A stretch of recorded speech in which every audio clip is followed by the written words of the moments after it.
భారీగా పడిపోయింది వెండి ధర. ప్రస్తుతానికి ఒక్క రోజులోనే 21,500 తగ్గింది కిలో వెండి ధర. రూపాయలు ప్రస్తుతానికి 2,33,120 రూపాయలకు చేరింది కిలో వెండి ధర. ఇటీవల కాలంలో మనం చూస్తే 2,50,000కు పైబడి పలికింది కేజీ వెండి ధర.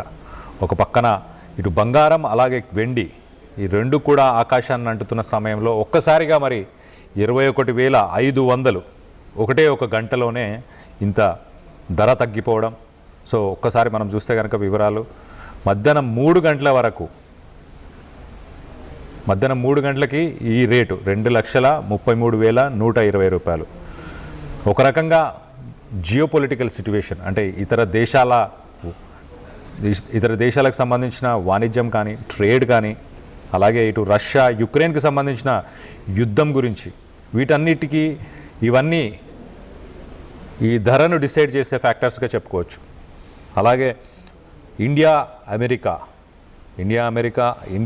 ఇతర దేశాలకు సంబంధించిన ఎగుమతులు దిగుమతులు అలాగే ట్రంప్ తీసుకొచ్చిన టారిఫ్స్ కూడా ఎంతో కొంత వీటన్నిటిపైన ఎఫెక్ట్ పడుతున్నట్టు తెలుస్తుంది. సో మొత్తం మీద వెండి ప్రస్తుతానికి ఒక్కసారిగా ఒక గంటలో మాత్రమే 21,500 రూపాయలు తగ్గినట్టు తెలుస్తుంది.